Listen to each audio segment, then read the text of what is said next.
Right now on your News at 6, giving you a glimpse at the people behind the politicians. I knew how important he was going to be.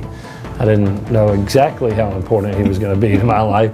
It became really clear. Hear the incredible story of a friendship James Smith formed in the midst of gunfire. Plus, West Nile virus in Colombia. Is there cause to worry? I needed assistance just rolling over in bed at night, so dressing myself and showering. So the impact is, it'll impact, physically and mentally it will. Everything you need to know to keep your family safe. Your News at 6 starts now. Live, local, now. This is WIS News 10. Tonight, we are exploring the person behind the politics. Tonight and tomorrow night, 2 candidates for governor will share stories about their personal lives, stories about events and relationships that have defined their lives. Tomorrow night, Governor Henry McMaster and his son will tell us why prosecuting cases runs in the family. But tonight, Representative James Smith has really an incredible story to share for the first time about a friendship forged in war. Chad Mills is here, and Chad, I just tweeted, this is coverage that really breaks through the political rhetoric. It does. Dondi and Judy, when you think about Representative James Smith and an Uber driver named Mohammed Amin, it would seem like an unlikely duo, but they are friends to the core, and there's a very good reason why. Neither one would be here without the other. If a picture's worth 1,000 words, this one has to be worth more. It was a mission that I wrote for our team. It was Operation Edisto. Democratic candidate for governor James Smith knows the day well. He's the infantryman front and center in this picture. A picture taken on a day he nearly lost his life, if not for a friend. I would not be here. I would absolutely not be. I would have died September 7th, 2007 if Amin had not been there. This is the story of that friendship, one that began in Afghanistan more than a decade ago. Look at this. This is very, And the friendship still going strong in South Carolina a decade later. Jore, Behere, Singe. How are you? How are you? You got plenty of room here. You got plenty of room. For 12 months of his life, Smith fought the Taliban head-on as a combat advisor in Afghanistan. Mohammed Amin was his translator for half that tour. I can remember the day that I met Amin and thought, this is the man that I've been praying about for 6 months, and I knew how important he was going to be. American soldiers had the highest training, but instead they haven't lived there. That's my job. Amin used his radio and lots of local knowledge to keep American military members safe from Taliban ambush. They were using a lot of code words. Yes. When they see us, they call in the radios, they use code words, which, you think they were talking about some food or something, but they were talking about us. Fast forward to September 7th, 2007. Smith's team was trying to get to the bottom of repeat Taliban attacks on truck drivers in that region of southern Afghanistan. I was climbing to this high point, and I was lifting myself over a big ridge line, and as soon as I got over, my radio spun up, and they were talking. They were excited about something. When I heard the radio channel, they were talking about us, about you, that you were really close to them, and they were asking for permission to start shooting at you and at everybody else. As soon as I heard that, I started running. Amin warned Smith and his team. And I took a step and a half and took some cover, and I immediately, after that RPG-initiated ambush opened up on my position. 45 minutes and hundreds of rounds later, Smith was safe.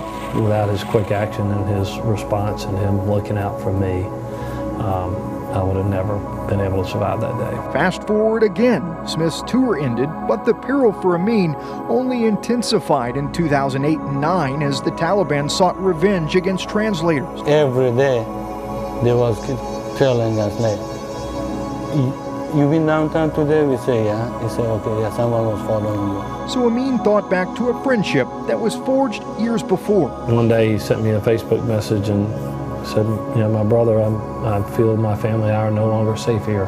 Can you help me get to the U.S.? And it took us how long to make that? After that, it's 6, 7 years. 6, 7 years to finally get it all done. But now it is done. Amin, his wife, and his 3 young daughters call West Columbia home.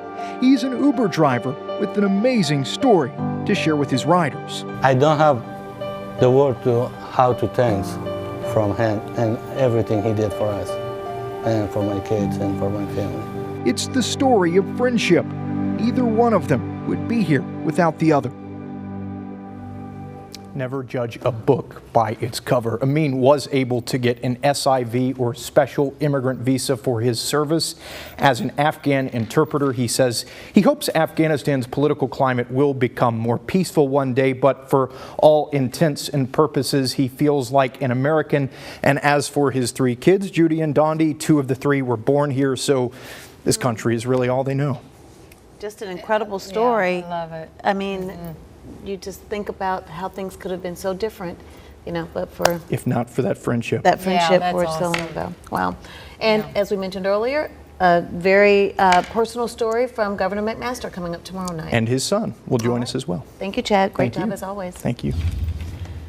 Well, set to happen now in less than half an hour, a meeting in Lower Richland County to address concerns over that area's water and sewer following a reported leak at Westinghouse of uranium. Residents in that area say they're concerned that their groundwater may be contaminated. Tonight's meeting at the Lower Richland Sheriff's substation is set for 6:30 and is scheduled to end at 8:30. Our hot and humid work week weather continues as we inch closer to the end of your work week, and it won't be really any different for your Labor Day weekend. Chief Meteorologist Demenis Brown also is tracking activity in the tropics. Demenis? Hey, Dondi, let's talk about the tropics first. We're talking about potential tropical system 6 way out in the Atlantic Ocean, closer to the west coast of Africa.